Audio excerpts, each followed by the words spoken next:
vorrei volare, dimenticare, ricominciare in seno al vento. Aujourd'hui, dès Potron-Minet, il a fait un temps de chien. D'ailleurs, il n'y a pas un chat dehors. Mais pourquoi me regardes-tu en chien de faïence? Tu me trouves sans doute un air de chien battu? Probablement parce que les chiens ne font pas des chats. Mais ce n'est pas une raison pour me traiter comme un chien. Oh, inutile de jouer au chat et à la souris avec moi. Tu sais bien que quand le chat n'est pas là, les souris dansent. Colette, elle, fut élevée parmi les bêtes. Toute la famille aimait les bêtes, et les bêtes aimaient notre maison, confiera-t-elle plus tard. Un petit chat entra, circonspect et naïf, un ordinaire et irrésistible chaton de 4 à 5 mois. Il se jouait à lui-même une comédie majestueuse, mesurait son pas et portait la queue en cierge à l'imitation des seigneurs Matou. Monsieur André Malraux, d'où vous vient cette passion pour les chats? Je n'en sais rien, mais personne ne le sait jamais. Ils me fascinent et je rêve souvent d'eux. Ils font partie de l'inventaire des rêves. La constance du chat dans les rêves est-elle due à sa beauté?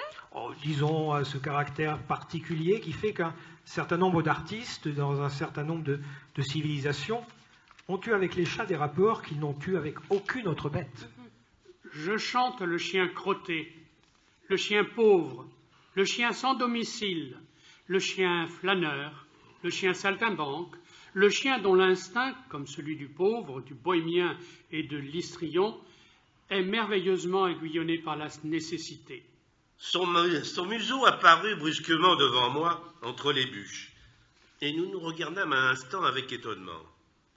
C'était un incroyable matou pelé, galeux, couleur de marmelade d'orange, aux oreilles en lambeaux, et avec une mine moustachue, patibulaire, et renseigné que les vieux matous finissent par acquérir à force d'expériences riches et variées. Les animaux ont également inspiré beaucoup de contes. Commençons par le chat botté. Un meunier ne laissa pour tout bien à ses 3 enfants que son moulin, son âne et son chat.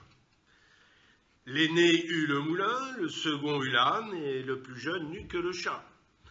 C'est de la peur, comprends-tu, de la peur, la sueur de la peur, la sueur du chat, la seule sueur du chat. Elle a donc eu peur. Elle a toutes les griffes cassées, elle s'est retenue, accrochée. Elle a griffé la pierre en se retenant. Il se leva doucement, se penchant sur sa femme et baissa la voix en désignant la porte-fenêtre.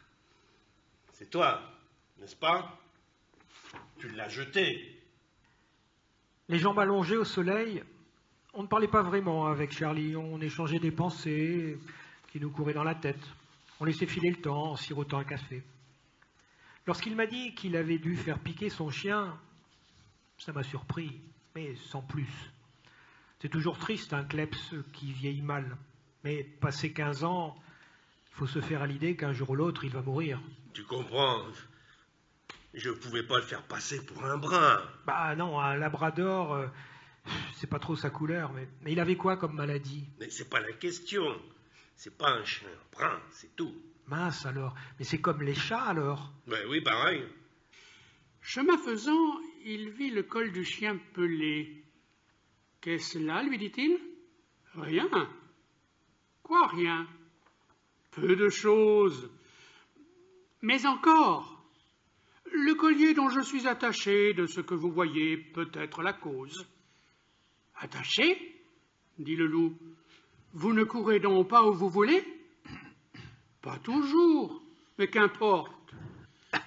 Il importe si bien que de tous vos repas, je ne veux en aucune sorte, et ne voudrais pas, même à ce prix, un trésor. Cela dit, Maître Loup s'enfuit, et court encore. Tous les souvenirs de sa vie repassant dans ses yeux dorés, il pensait que d'une sortie, on finit toujours par rentrer. Et parmi la rumeur plus forte qui faisait trembler le trottoir, c'était lui qui, devant la porte, guettait les taxis dans le soir.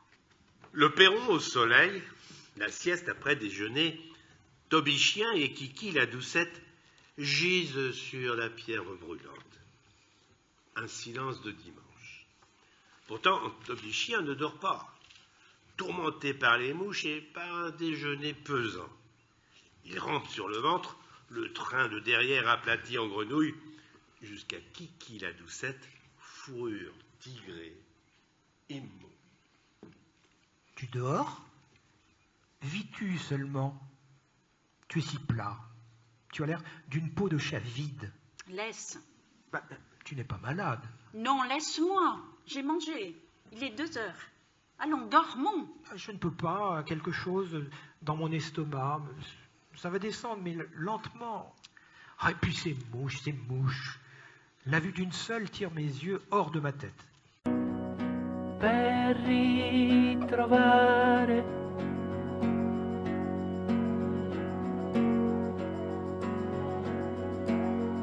sopra